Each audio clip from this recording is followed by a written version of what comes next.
But my greatness came and started in Louisville, Kentucky. And that's one of the greatest cities in America, Louisville, Kentucky. And I predict that Louisville, Kentucky will have another world champion because Louisville is the greatest. Louisville, Kentucky, the Derby City, home to the greatest fighter of all time, Muhammad Ali. It's also home to generations of talented artists and musicians. Art and music began building traction in Louisville through the Louisville Art Foundation, the Louisville Art Center, and different music societies. In Art in Progress, it states, the Louisville Art Association was founded in February 1909 for the purpose of developing interests in art in Louisville. The foundation was created for the sole purpose of gaining attention to art and encouraging others to partake as well. To get a true understanding of the talent throughout Louisville, I decided to take the time to speak with some young artists about their experience with art and their connection to Louisville. My name is Juliana Newcomb. My name is Eunice Fanai. I'm Eva Carias. I am currently a senior at Ballard High School. DuPont Manual Magnet. I go to Sacred Heart Academy and I'm a photographer. So I found my art is inspired by my peers, like especially my close friends.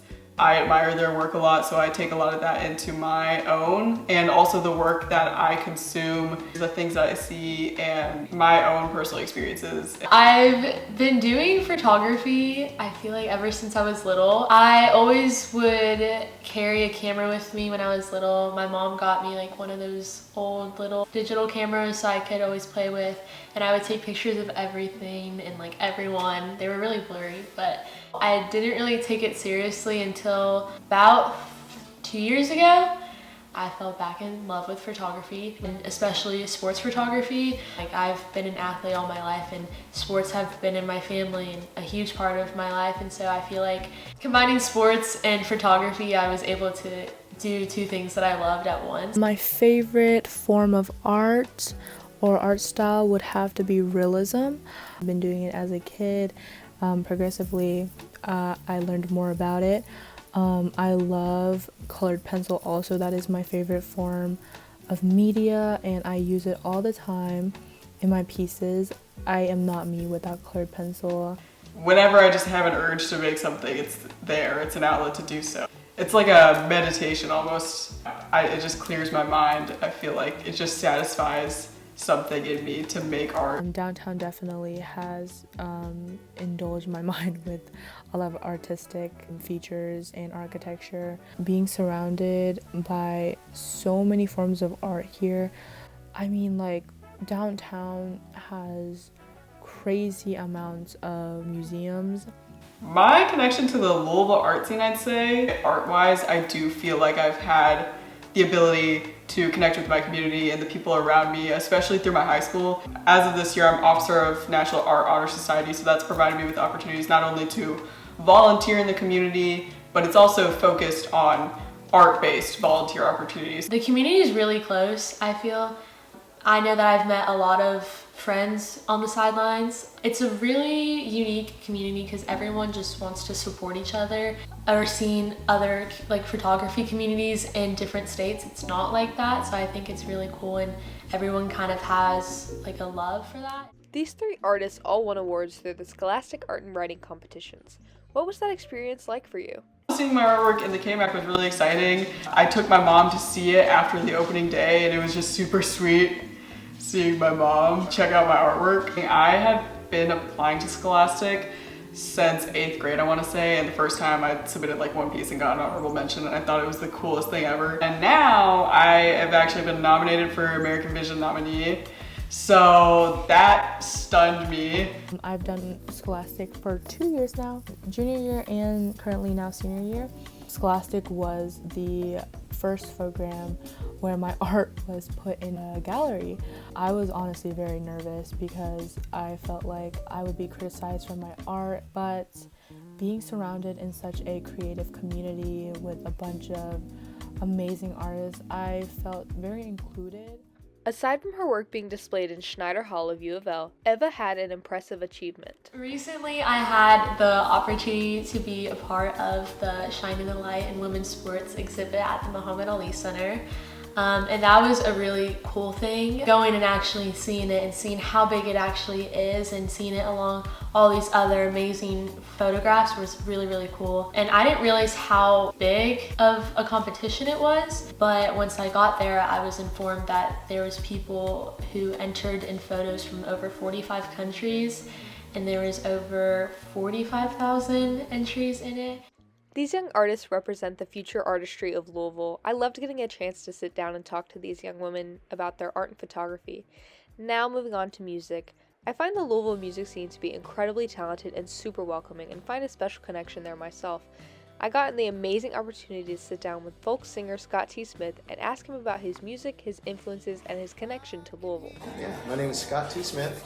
I grew up in a town called Hurricane, West Virginia. I was actually about to enlist in the Special Forces, and I just happened to go to my favorite singing cellist folk concert. After the concert, I went up to meet Ben, so I waited to the very end, and I said, "Nice to meet you, I'm Scott. I've been listening to your music since I was young," and he goes, "Where can I hear yours?" He inevitably asked me a couple more questions, and the third one was, "Are you happy?" And I don't think anybody had ever asked me that at that age. And I was honest with him, and he took my number down, and he gave me an opportunity to go on tour with him. So next thing I knew, after a long broken road, I was moving to Lousiville, Kentucky. Please welcome the Scott T. Smith Quartet. It was my permission slip to not have a plan, but music had always been in my life. I got in trouble for singing. So I was singing the phone book. I make jokes, but I would like pick up the newspaper and I would just sing the newspaper. I loved to sing so much I didn't know how not to sing.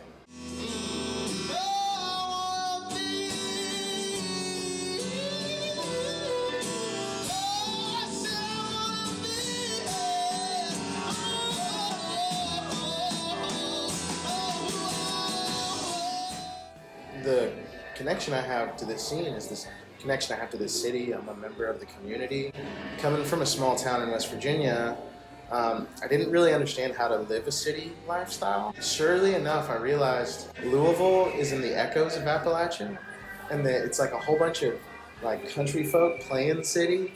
They operate on a much more small town honor system than they realize, and like community is built identical, I think. And so once I figured that out, I went from being alone to having chosen family. And then when I went from having chosen family, people started finding out that I was a singer-songwriter.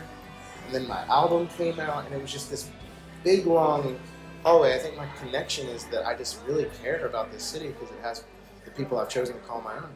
As a black folk artist, if there's one thing I wish somebody would have told me, that you live in the future and there are no rules. I don't have to just stay in a genre that doesn't feel like it's home, but I can make music that bends that genre so hard that people wonder what's coming next. And I'm just blazing a trail for who's coming next. And when I think about my impact, I think about the fact that there will have been a healthy scene of black singer-songwriters, because I'm not the only one, who have just been like pushing through the brush and making a nice little neat game trail for somebody to follow along.